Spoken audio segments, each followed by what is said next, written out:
안녕하십니까. 백년하게 천태불자 법화행자 여러분, 다들 편안하셨습니까? 안녕하세요. 반갑습니다. 네, 다들 잘 계셨죠? 네, 이번 달에는 또 코로나19가 확산되는 바람에 비대면으로 하게 되었습니다. 매달 기다려지는 광명전에서 여러분과의 만남이 비대면으로 된다니까 많이 섭섭합니다. 그렇지만 우리 법행자 여러분들의 신심에는 조금 더 변함이 없겠죠? 그렇게 믿습니다. 지금 삼복더입니다. 삼복이라는 한 것은 초복, 중복, 말복인데, 초복은 하지로부터 세 번째 갑을, 병정, 무기, 경이 드는 날이고, 중복은 네 번째 경자가 드는 천간이 드는 날이라고 합니다. 그 다음에 말복은 입추로부터 첫 번째 경일이 바로 말복이라 합니다. 굉장히 더운 이때죠. 옛날 우리 조상들은 이렇게 삼복더위에는 피서나 또는 낙서 또는 극서를 했다고 합니다. 피서는 더위를 피해서 저기 산이나 바다로 가서 편안하게 여름 보내는 것이 피서라 할 수 있고, 극서는 농촌 봉사활동이든지 오히려 땀을 뻘뻘 흘려가면서 더위를 이겨내는 방법이 되겠죠. 낙서는 경을 읽는다든지 책을 읽으면서 더위와 맞서서 그 더위를 즐겁게 슬기롭게 즐기는 것이 낙서를 할 수 있겠습니다. 우리 천태종에서는 관세음보살을 열심히 주송하고, 또 여러분들처럼 법화삼매참미에 열심히 정진하고, 백년하게 열심히 온라인이든 오프라인이든 간에 동참하는 것이 진정한 낙서가 되겠죠. 여러분들 신심과 정진을 놓지 마시고 열심히 정진하셔서 이 더위를 건강하게 한번 이겨봅시다. 네, 이번 시간에는 비대면이니까 벽화 이야기로서 한번 진행해 보겠습니다.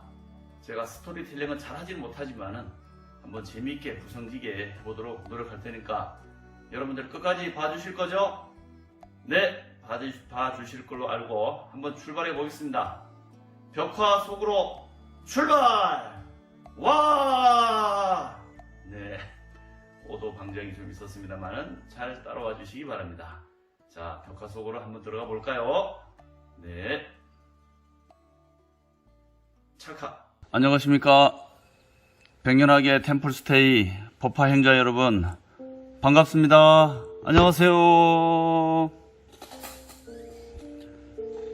요즘 또 다시 확산되고 있는 코로나19로 인해서 구인사 광명전 템플스테이 방에서 도반들이 다 모여서 함께 백년하게를 하려고 했으나 정부의 방역 지침에 따라서 온라인으로 다시 봉행하게 된 것을 무척 아쉽게 생각합니다. 그렇지만 우리 백년하게 여러분들의 신심과 수행은 조금 더 변함이 없겠죠?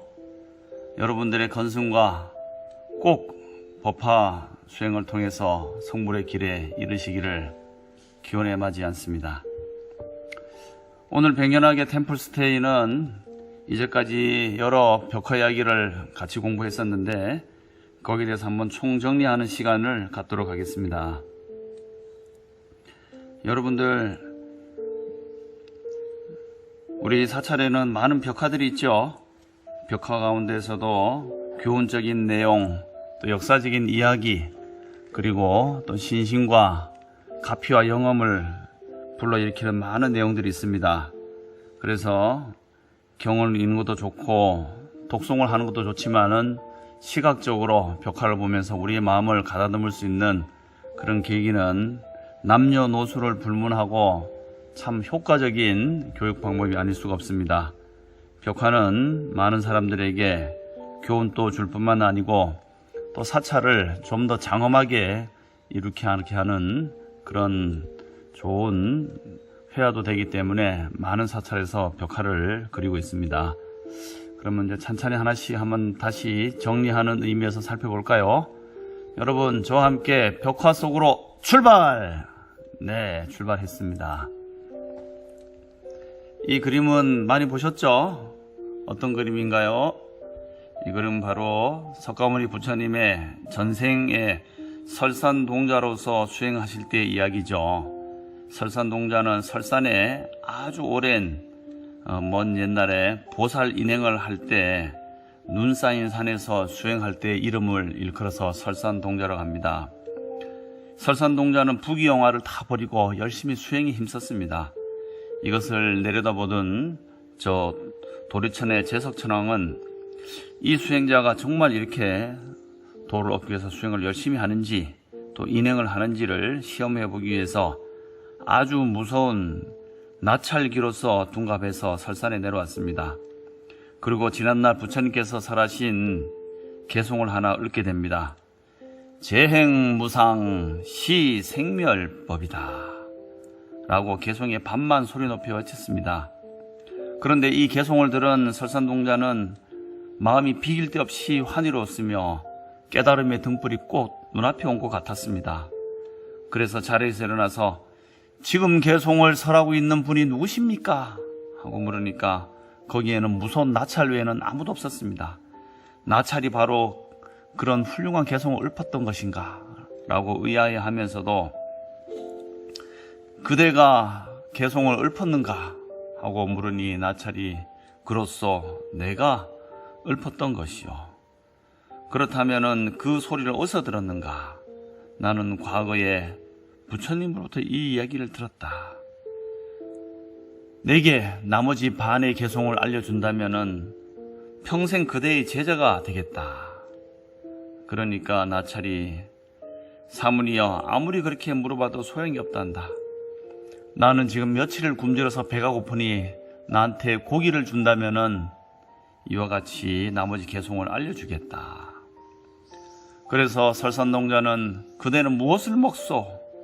하니까 나는 오로지 먹는 것은 사람의 살이요 사람의 피뿐이다. 설산동자는 고민을 하였습니다. 여기에 사람이라고는 나밖에 없으니 결국 내 목숨을 달라고 하는 것이 아닌가. 약간의 고민 끝에 이 몸이란 본래 사대가 본래 공한 것인데 무엇을 집착하리요 하면서 나머지 개송을 읊어준다면 이 몸을 던지겠다. 그렇게 해서 나머지 개송을 듣게 됩니다. 생멸멸이 하면은 정멸위락이니라. 그것을 듣자 설산동자는 세상에 소리를 질렀고 나무와 돌에다가 글을 새기고 그 뜻을 헤아려서 깨달음의 길로 이루게 되었습니다. 그리고 약속대로 높은 곳에서 떨어지면서 설산동자는 몸을 바쳤는데 나찰은 제석천의 본래 모습으로 돌아와서 설산동자를 고이 땅 위에다가 내려놓았죠. 그리고 설산동자 앞에서 찬미를 하였습니다. 재행무상 시생멸법 이 세상의 모든 것은 항상함이 없도다. 이것이 바로 생멸하는 우주 만물의 진정한 법칙이다. 생멸멸이 그러므로 생하고 멸하는 것조차 이미 멸해버린다면 정멸위락이니라. 고요하고 고요한 진정한 열반을 얻게 되리라. 이 공덕으로 서가세조는 미륵보살보다 12겁이나 빨리 성불하셨다고 합니다. 그리고 제석천왕은 결국 석가모니 부처님께서 도를 이룬 다음에 석가모니 부처님을 늘 옹호하는 범첨과 제석천왕으로 호법신장이 되어서 벽화와 불화, 불상에도 많이 등장하고 있습니다. 그러나 우리 함부로 높은 데서 떨어지면 안 되겠죠. 설상문자의 이와 같은 구도심으로 결국은 석가모니 부처님이 되었다고 합니다. 우리 설산동자의 이와 같은 구도심을 다 열심히 따라 배우셔야겠죠. 그렇지만 결코 높은 데서 떨어져서는 안 됩니다. 네, 설산동자의 구법 이야기 보았습니다. 우리 군사의 도향당에 잘 그려져 있죠. 네, 다음은 어디서 본 그림입니까? 네, 이 그림은 바로 세조대왕과 문수동자의 이야기이죠. 세조대왕이 등창이 났을 때 항상 몸에 등창되면 많이 괴로워했었습니다. 세조는 수양대군이라고 하죠. 세종의 둘째 아들이자 문종의 아우였습니다.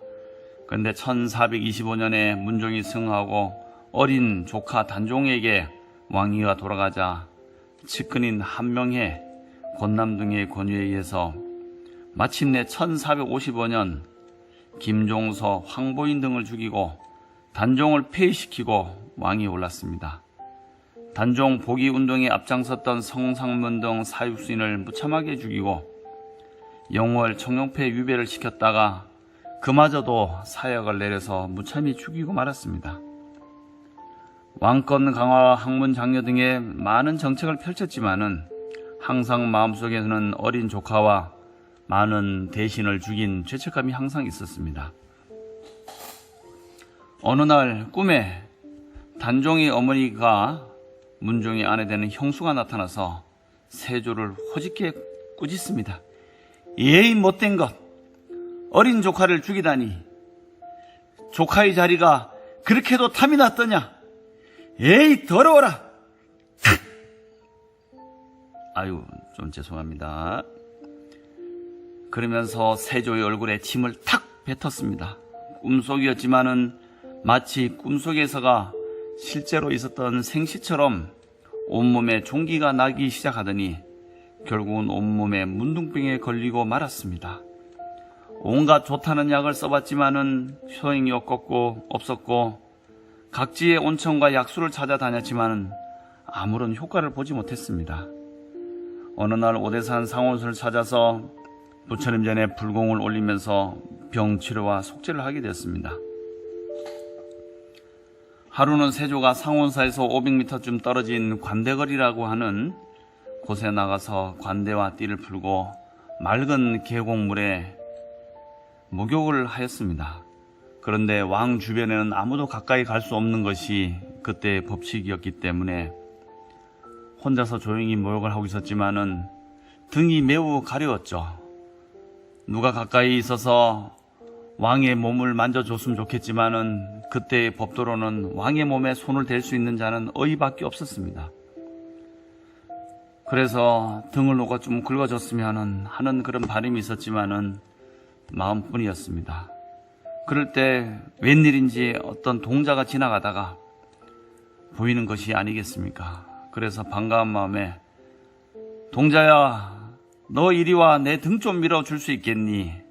하니 동자가 네, 그러지요 하고 대답을 합니다. 그 삼위승이 한참 등을 밀어주자 가려움이 씻은 듯이 가시며 몸이 날 것만 같았습니다. 그래서 대왕은 이야기했죠.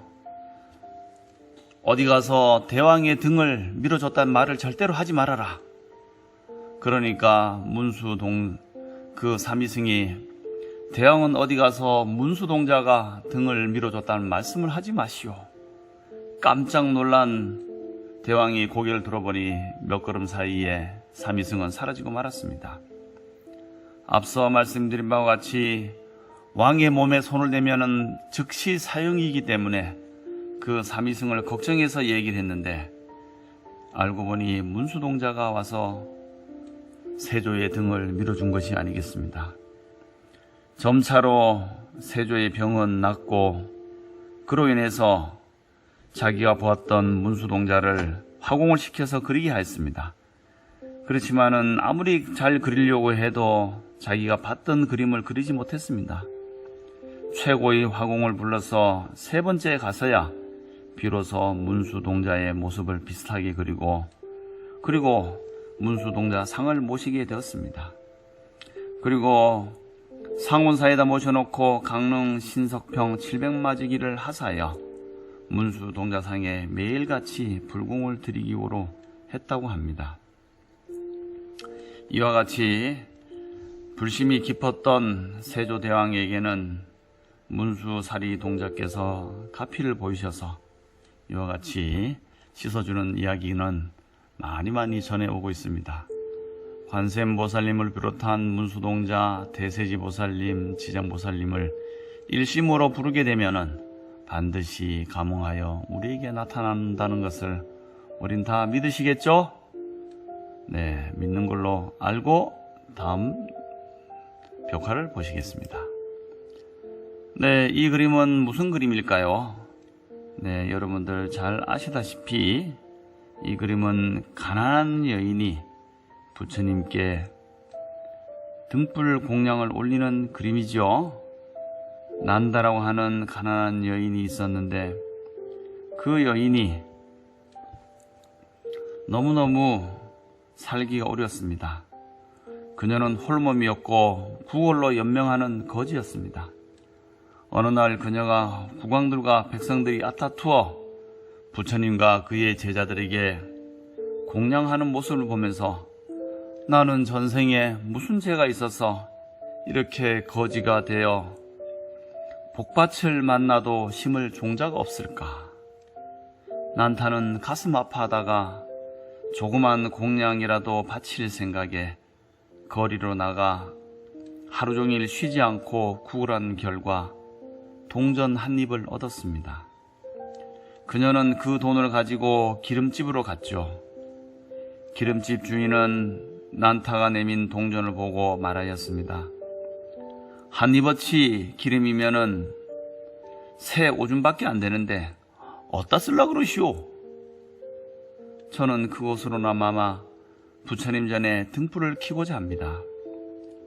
기름집 주인은 난타의 사정을 듣고 크게 감복해서 기름을 곱빼기로 주었다고 합니다. 난타는 매우 기뻐하며 등불을 만들어 기수국 고도원으로 가서 부처님 앞에 있는 여러 등불 가운데 놓고 서원을 하였습니다. 저는 지금 가진 것이 없어 이 작은 등불이 남아 부처님께 공양하나이다. 이 공덕으로 내세 지혜의 광명을 얻어 일체 중생의 어둠을 없애게 하여 주소서. 난타가 서원을 세우고 난 뒤에 새벽이 되자 모든 등불이 꺼졌는데 유독 그 작은 등불만 타고 있었습니다. 그날 당번을 맡은 목련존자는 그 등불을 꺼두었다가 다음날 아침에 밤에 다시 켜려고 손을 휘휘 쥐었습니다. 그러나 불꽃은 조금도 흔들리지 않고 계속 타올랐습니다. 그래서 목련존자는 옷소매를 꺼내서 흔들었지만 더 꼼짝을 하지 않았습니다. 그 모습을 본 부처님께서 말씀하셨습니다. 너희 성문들은 그 등불을 절대로 끌 수가 없으리라. 비록 내가 바닷물을 퍼붓거나 태양을 휘몰아치게 한다 해도 그것을 끌 수 없을 것이니라. 그 등불은 일체 중생을 건지려고 커다란 마음을 낸 사람이 보시한 것이기 때문이니라. 때마침 부처님께 예배를 드리러 왔던 난타는 부처님의 말씀을 듣고 감격해 무릎을 꿇고 합장하였습니다. 부처님은 그런 난타에게 말씀하셨습니다. 너는 먼 훗날 수미등광이라는 부처가 되어 중생을 구제하리라. 난타는 부처님의 수기를 듣고 매우 기뻐하며 곧 출가하기를 청하였습니다. 부처님은 그 청을 받아들여 난타는 비구니가 되었습니다. 아난과 목련존자는 여자 거지가 고액을 면하고 수기를 받아 출가한 모습을 보고 부처님께 너무나 궁금해서 여쭈었습니다. 부처님이시여, 저 여인은 전생에 무슨 업을 지어 오랫동안 거지로 살아온 것입니까? 또 무슨 복을 지어 부처님을 만나 출가하게 된 것이옵니까? 부처님 심히 궁금하옵니다. 부디 설하여 주시옵소서. 아난과 목련이 내게 그렇게 청하니 내 어찌 대답을 하지 않을 수가 있겠느냐. 내 마땅히 설하리라. 아주 먼 옛날 가섭불이 이 세상에 계실 때였다. 한 거사의 부인이 부처님과 비구들에게 공양을 청했다. 그러나 부처님은 한 가난한 여인에게 먼저 공양할 기회를 주셨다. 그녀는 이미 아남의 도를 얻은 여자였다. 그런데 거사의 부인은 재산이 많은 것을 믿고 그 여자를 업신여겨 세종께서는 어찌 저 거지의 청을 먼저 허락하시는 것입니까? 라고 불편한 심정을 털어놓았다. 그래서 그녀는 아남의 도를 얻은 여인을 모독한 업보로 500세 동안 비천한 거지로 태어나야 했다. 그러나 뒷날 부처님과 그 제자들을 공양한 인연으로 지금 나를 만나 출가하게 된 것이니라. 그리고 그 여인은 앞으로 큰 부잣집의 여인으로 태어나서 산모를 지극히 공양하고 내 생에는 수미 등광이 될 것이다. 우리 불자 여러분, 많은 재물을 보시하는 것도 큰 공덕이 됩니다. 그렇지만 형편껏 맞춰서 작은 등불이라도 지성으로 공양 공덕을 올린다면 그것도 좋은 공덕이 되겠죠. 여러분들 등불 하나라도 지심으로 헌등하는 그런 자세가 필요한 때인 것 같습니다. 다음 이야기를 살펴볼까요?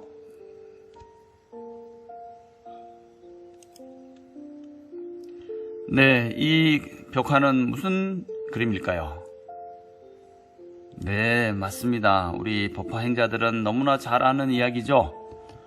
법화경 500제자 수기품에 나오는 벽화의 내용입니다. 의리계주라고 옷 속에 숨겨진 보배구슬의 비유죠.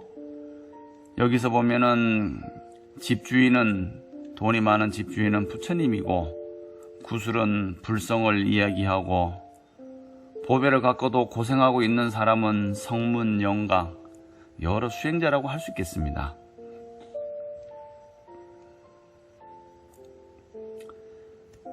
앞에 화성의 비유에서는 화성을 통해서 이승에 열받은 부처님의 방편이고 일불승이야말로 참담 보배가 있는 가르침이라는 이야기를 우리는 알 수 있었습니다. 그것을 이어받아 브루나와 마이트레이야, 푸트라가 1200아란을 대표해서 최초로 등장해서 지금까지 부처님의 방편설법, 사리푸트라와 수부티 등 4대 성문에 대한 수기 등등을 이해를 하게 됩니다. 브루나의 이 수기를 듣고 1200아란들도 똑같이 수기 기별을 기대를 하게 됩니다. 부처님께서는 그 마음을 아시고 1200아란들한테 모두 다 수기를 주시게 됩니다. 이름은 보명열애라고 하게 됩니다. 그리고 그 중에 선두에 있었던 500아란들이 부처님의 수기를 듣고 자기들의 허물을 참여하고 현재의 심정을 비유로 부처님께 말씀을 드리게 됩니다. 그것이 바로 의리계주의 비유가 되겠습니다. 즉 옛날에 한 가난한 사람이 오랜만에 부자 친구의 집을 방문했다가 진수성찬을 대접받았죠. 다음 이야기를 한번 또 들어볼까요? 네, 이 벽화는 경주 청강사 지관전에 그려져 있는 벽화입니다. 아이 2명이 섬에서 울고 있네요. 울고 싶어라. 지금 그런 분위기 아닙니다요. 이 아이는 형 조리와 동생 송리의 이야기입니다. 즉 관세음보살님과 대세지보살의 전생 이야기죠. 아주 먼 옛날 인도 남쪽에 마열 바빌국이라고 하는 조그만 나라가 있었습니다. 그 나라에 장나라는 장자가 마나사라는 미인을 부인으로 맞아 아무 근심 걱정 없이 살고 있었습니다. 결혼한 지 10년이 지나도록 자식이 없었습니다. 그래서 부인이 어느 날 제단을 차려놓고 천지신명이시여, 아무쪼록 굽어 살피시어 귀한 옥동자 하나만 점지하여 주시옵소서. 만일 저희에게 자식을 주신다면 많은 덕과 복을 쌓아 그로 하여금 모든 중생의 의지처가 되게 하겠나이다. 이렇게 애원하고 애원하면서 빌고 또 빌었습니다. 그런 기도 덕분인지 그 후로 태기가 있어 옥동자를 낳고 그 뒤 새해가 지나서 연년생 아들을 또 낳게 되었습니다. 장자는 기쁨을 이기지 못하고 큰 잔치를 베풀었습니다. 동네 사람들, 우리 아이들을 위해서 제가 잔치를 베풀었으니 많이들 와서 먹고 마시고 노십시오. 왁쫙 왁쫙 왁쫙. 어유 맛있어. 자네 좀 더 먹어봐. 아우 진짜 맛있네. 그런 다음에 예언가를 불러다가 두 아이의 관상을 살피게 하였습니다. 예언가가 두 아이를 보더니 이 두 아이는 심성도 착하고 고나 부모와의 인연이 박해서 일찍 부모를 여일 운명을 타고 태어났습니다. 그래서 형은 조리 일찍 이별한다, 동생은 송리 빠르게 이별한다 라고 이름을 지었습니다. 즉 일찍이 부모를 여인다는 뜻이지요. 세월이 흘러 형은 10살, 동생이 7살 되던 해에 어머니는 시름시름 앓다가 백약이 무효로 병세가 나날이 악화되어 결국은 어머니 마나사라는 두 아들을 불러놓고 눈물을 흘리며 말하였습니다. 조리야, 송리야, 이 애미는 아무래도 병이 나을 것 같지 않구나. 사람이 한번 태어나서 죽음은 누구라도 피할 수 없는 것이니 죽는 것은 두렵지 않으나 어린 너희들을 남겨놓고 떠날 것을 생각하니 가슴이 미어지는구나. 만약에 이 엄마가 죽더라도 너희들은 형제끼리 서로 의지하고 도우며 착하게 살길 바란다. 조리야, 성리야,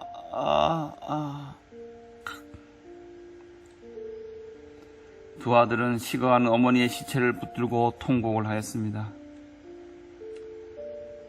장자는 두 아이들을 더 극진하게 살폈으나 이 아이들을 잘 키우겠다는 욕심으로 새 부인을 맞아서 드렸는데 새로 들어온 부인이 죽은 부인과 용모도 비슷하고 마음씨도 고운 것 같아서 아이들도 새엄마가 온 것처럼 친어머니가 온 것처럼 참 좋아했습니다.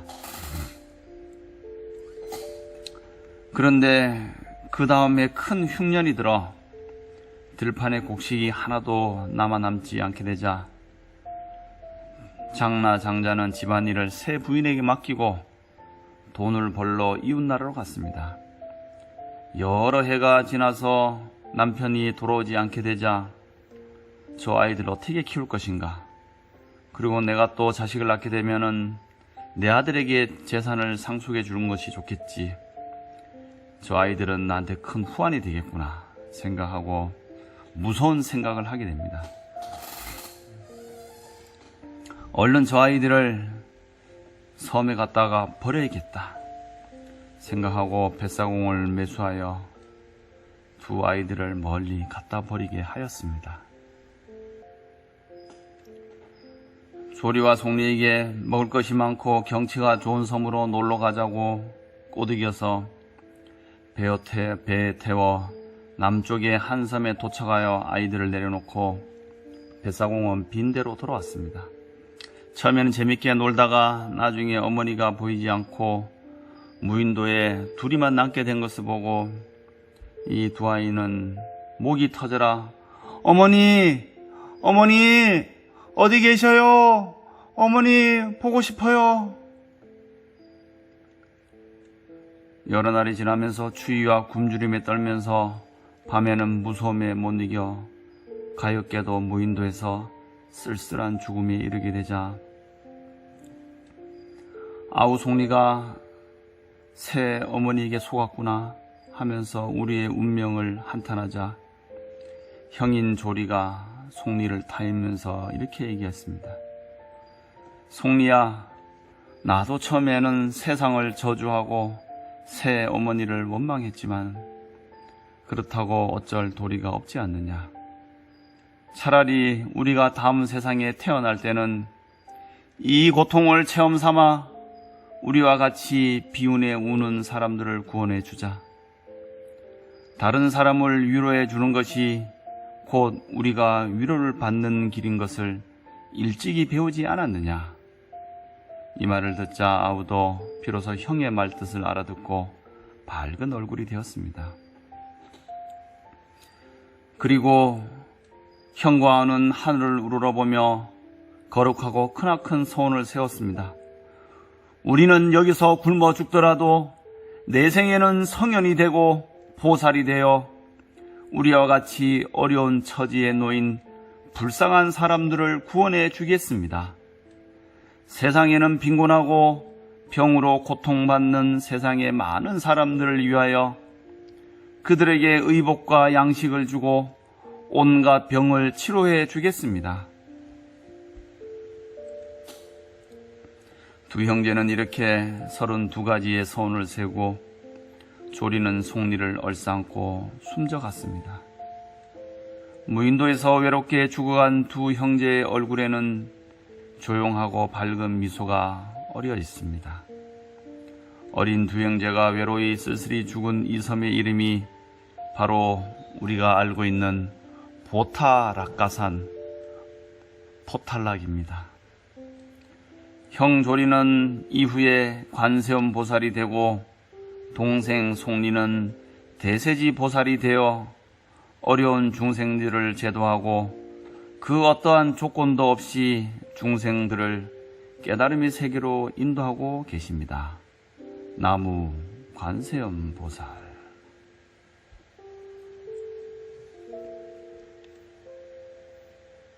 슬픈 이야기죠.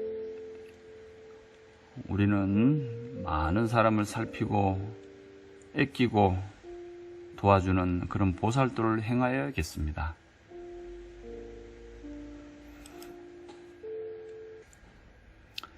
다음 이야기를 또 살펴볼까요? 한 분은 소나무 위에 앉아 있고 한 분은 땅에 서 있군요. 두 분 사이에 무슨 대화가 오가고 있을까요?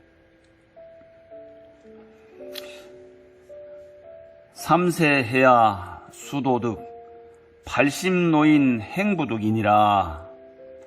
3살 먹은 어린 나이도 알지만 100세 노인도 하기는 어렵지.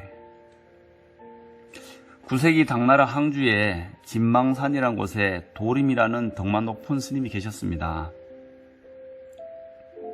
이 스님께서는 항상 산중의 나뭇가지에 앉아서 좌선을 하고 있어서 새의 둥지에서 정진하는 것처럼 보였습니다. 그래서 사람들은 그를 가리켜서 조가선사 또는 작소선사, 즉 새 둥지에 산다 붙여서 조과도림선사, 작소도림선사라고 불렀습니다. 조당집 3권에 다음과 같은 이야기가 전해져 내려오고 있습니다. 백낙천이라고 아시죠? 백거이라고 부르는데 워낙 유명한 분이죠. 항주 자사, 지금 얘기하면 시장이나 도지사 같은 분이죠. 항주 자사로 부임하였을 때 도광이라는 선사와 왕래를 자주 하였습니다. 근데 그 도광 선사가 조가 스님의 괴이한 행적을 보고 궁금하게 여기던 차에 조가 스님을 찾아갔더니 도광 스님이 이야기한 대로 나무 위에서 턱 앉아 있는 겁니다. 그래서 보기에도 불안해 보이니 스님, 나무 위에 앉아 계시면 너무 위험하니 속히 이 단단한 땅으로 내려오십시오. 조가선사는 허허허허 태수, 내가 있는 곳은 안전하네. 정말 위험한 곳은 자네가 있는 그 땅이야. 백거이가 아무리 생각해도 그 뜻을 몰라 반문하였습니다. 저는 조정의 관리이고 지휘가 강산을 제압하는데 무슨 위험이 있겠사옵니까? 선사가 대답을 하였죠. 허허, 그런가? 번뇌의 불길이 그치지 않고 생각이 서로 다투니 어찌 위험하다 하지 않을 수가 있겠는고? 백거이가 다시 물었습니다. 무엇이 선적인 지혜입니까? 조가 도림 선사가 이와 같이 대답하였습니다. 허허허, 모든 악을 행하지 않고 모든 선을 받들어 행하라. 스스로 그 뜻을 깨끗하게 하는 것이 모든 부처님의 가르침이지요. 백거이가 다시 대답을 하였죠. 선사님, 그것은 3살 먹은 어린아이도 아는 이야기 아닙니까? 뭐 특별히 뛰어난 이야기가 아닌데요. 그러자 조과 도림 선사는 엄숙하게 힘주어 이야기하였습니다. 3살 먹은 어린아이도 알지만 100세 노인도 실천하기는 어렵지. 자네 한번 잘 생각해보거나 자네가 있는 그 땅이 과연 안전할까? 언제 벼슬이 떨어질지도 모르는 일이 아닌가? 그리고 언제 사람들이 살다가 죽을지도 모르는 일이고 언제 위험이 닥칠지도 모르는데 어찌 그것이 안전하다고 할 수 있는 것인고? 아, 그렇군요. 선사님, 잘 알겠습니다. 과거 7불에 공통적인 개송이 있지요. 제약막작 중선봉행 자정기의 시제불견이라.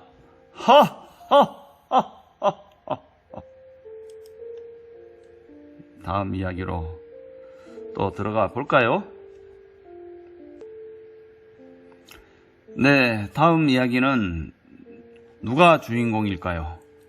보아하니 갑옷도 입고 있고 뒤에 2분을 모시고 있는 것인데 가마보니 장수요 대왕의 옷을 입으셨군요. 네, 맞습니다. 이분은 바로 이성계, 조선 왕조 태조 이성계의 그 전에 있었던 이야기입니다. 조선이라는 나라를 세우기 전에 바로 서광사란 절을 이성계 대왕이 세웠죠. 즉 날로 부패에 가던 고려 왕제를 탄식하던 이성계 장군은 청운의 뜻을 품고 팔도 강산을 두루 돌면서 무예를 익히는가 하면 명산 대차를 찾아 불보살님의 가호를 빌었습니다. 그가 함경도 안변 땅에 머물던 어느 날 이성계는 참으로 묘한 꿈을 몇 가지나 꾸었습니다. 허허허, 거참 이상한 일이로다. 아무리 생각해도 꿈을 하룻밤에 몇 가지나 꾸다니 개꿈인가? 이건 뭔 꿈인고? 이튿날 새벽 눈을 뜬 이성계는 간밤 꿈자리가 어찌나 석연치 않든지 하나하나 꿈에 있었던 이야기들을 되새기며 곰곰이 생각해 봤지만 도무지 무슨 뜻인지 알 수가 없었습니다. 풀리지 않는 꿈 때문에 답답해하던 그는 대장부 채통도 접어둔 채 그 마을에서 해몽을 잘한다는 노파를 찾아갔습니다.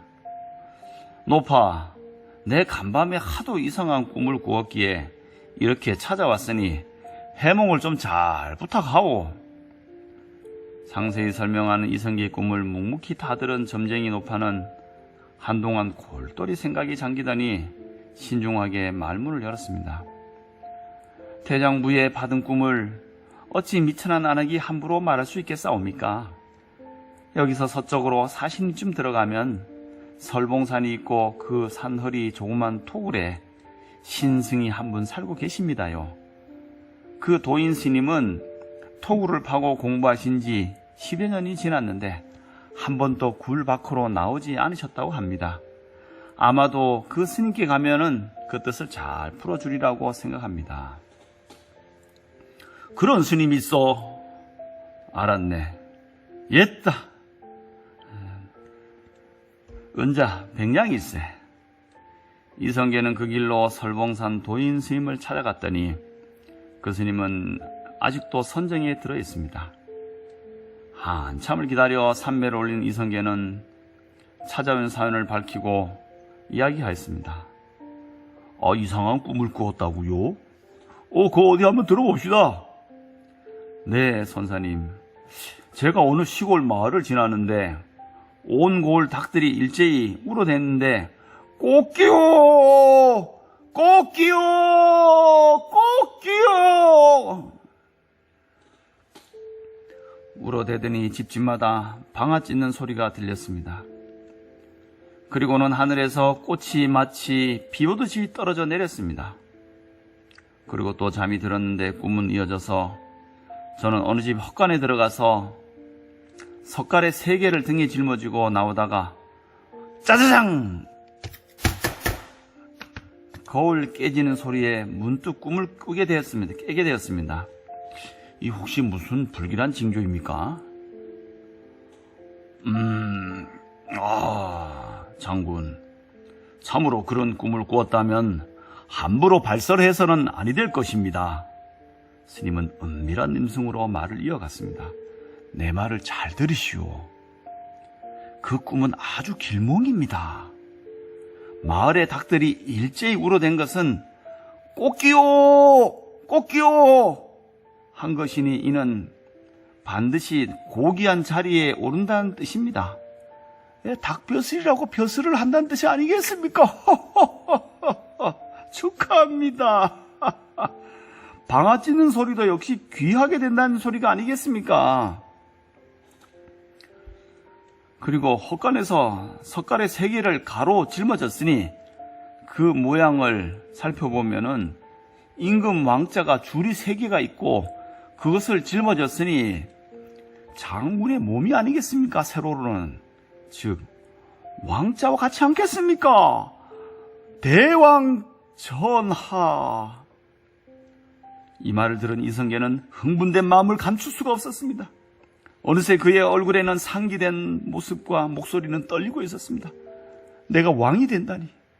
그러나 흥분된 마음을 가다듬고 스님, 그럼 꽃이 떨어지고 거울이 깨진 것은 무엇을 뜻하는 것일까요? 그러자 스님은 말없이 시 한 수를 적어 내놓았습니다. 화락 능성보 경파 기무성이니라. 꽃이 떨어졌으니 곧 열매를 맺을 것이요 거울이 깨졌으니 소리가 나지 않겠는가. 스님은 다시 이성계의 얼굴을 쳐다보았습니다. 그대 얼굴에는 군왕의 기상이 가득하오. 허나 아직 겁기를 다 벗어나지 못했소. 성현에게 기도를 올리고 공덕을 지어야 일이 성취될 것이오. 앞으로 3년은 더 기다려야 할 터이니 그동안 이곳에 절을 세우고 500나한을 모셔서 기도를 잘 올리도록 하시오.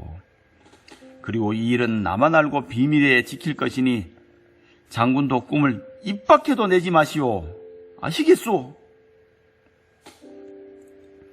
스님께 스승의 예를 올리고 난 이성계는 기도 올리는 간절한 마음으로 안변 땅에 절을 세우고는 후일 임금 왕자를 해석하였다 하여 해석할 석자, 임금 왕자, 서광사라고 불렀습니다.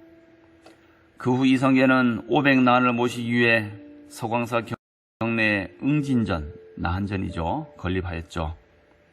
때마침 함경도 길주에 있는 광적사가 병화로 폐사가 되었다는 소식을 들은 이성계는 그 절에 방치된 대장경과 500나한상을 서광사로 모셔오기로 하였습니다. 길주에서 원산포까지 배로 옮겼으나 원산서 서광사까지는 이성계가 직접 무거운 돌 나한님을 한 분씩 등에 업어 정성스럽게 모셨습니다.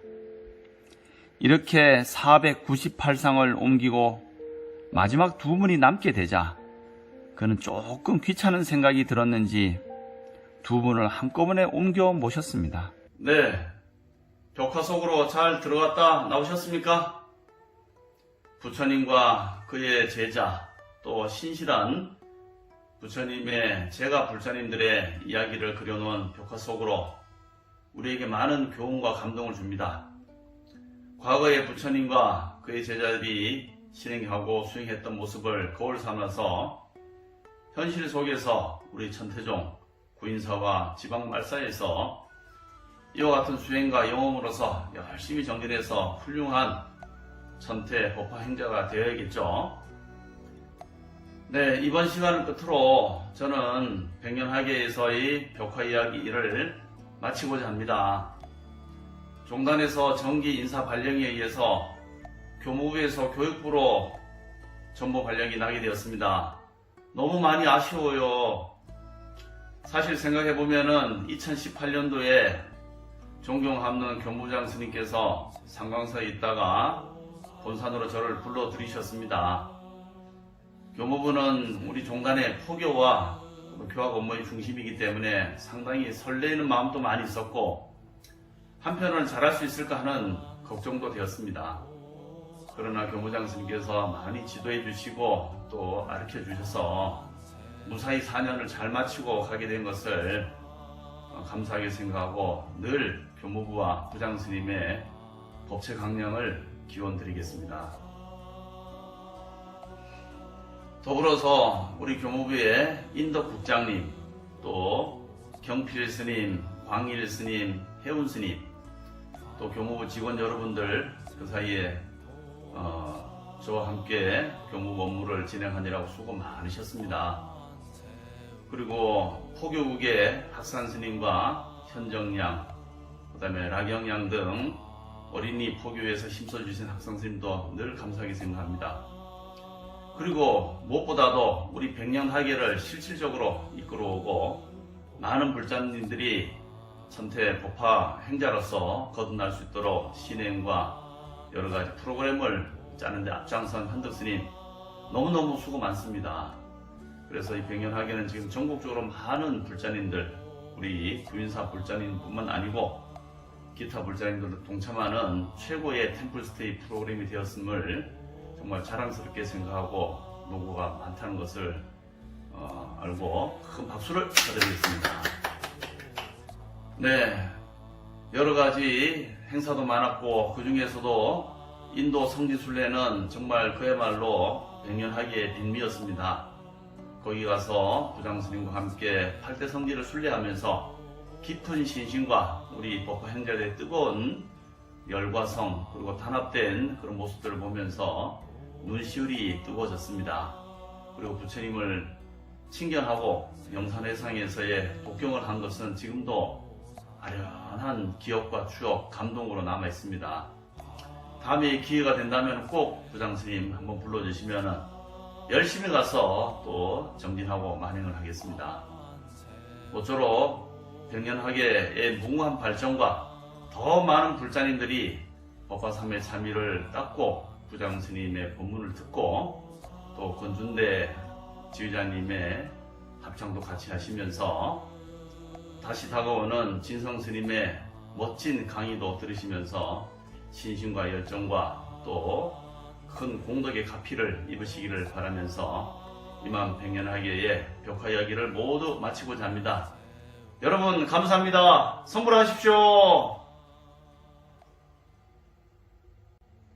안녕. 또 만나요. 네, 감사합니다.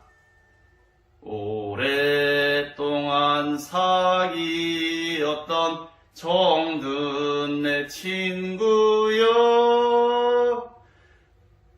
이별이란 웬 말인가 가야만 하는가. 오랫동안 사귀었던 정든 법화 행자, 다시 만날 그날 약속하면서 만나요. 다시 만나요, 여러분. 반갑습니다. 고맙습니다.